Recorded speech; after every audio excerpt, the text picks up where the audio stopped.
Hi, I'm Matt from Maker's Empire.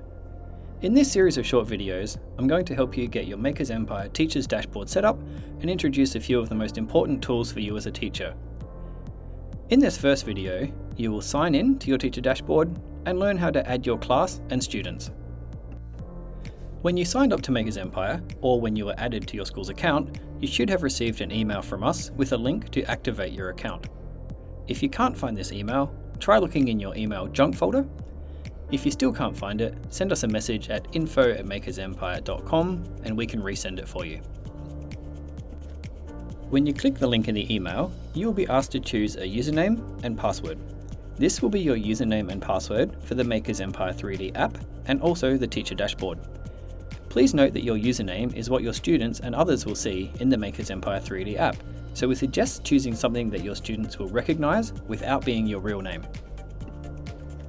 Once you have a username and password, you will be signed in to your teacher dashboard.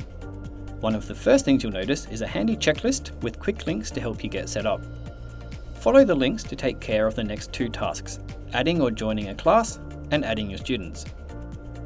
It is worth mentioning that if you join Maker's Empire using a Google Classrooms or Clever account, your class list will sync automatically, so you can skip the next couple of steps.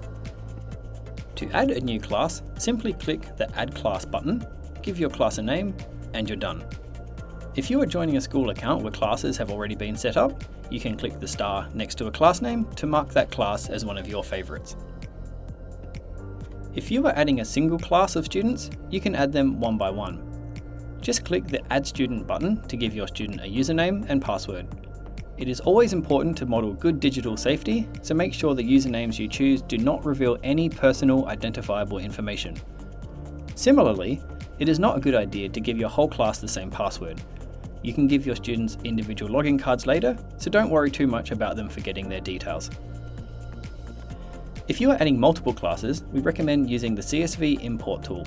It takes a few minutes to set up your CSV file, but it will save you hours of admin effort later on. To use the CSV Import option, click Add Class and then click Use CSV Import. Follow the prompts to download the template, populate your spreadsheet, and then import your class list. There are a few important notes regarding CSV imports. 1. Do not change the heading in the first row. If you do, it won't work. 2. Enter your student's name and class. The other columns are optional. 3.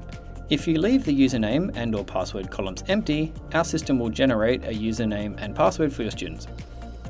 4. When you upload your file, you have a few extra options to choose from. Depending on your preferences, our system can try to match existing student accounts and automatically update your Maker's Empire classes for you. This doesn't make a difference if you are setting up classes for the first time, but it is a massive time saving when it comes time to roll over your classes at the end of the school year. Once you have imported your CSV file, don't forget to star any classes that you will be working with. The final step in getting your classes set up is printing login cards for your students. Using the menu on the left, go to Class Management, then choose Classes. Choose your class, and then click the More Options button. That is the 3 dots on the right. Select Class Login Cards to download a PDF with each student's username, password, and an individual QR code. If you're using Maker's Empire with younger learners, the QR code can be a great time saver. You can also download individual login posters to send home. A lot of kids love using Maker's Empire at home, and parents are often amazed to see their children working on 3D designs. So now you've successfully logged into your teacher dashboard and set up your classes. In the next video, we'll have a look at how to sign in and start designing with the Maker's Empire 3D app.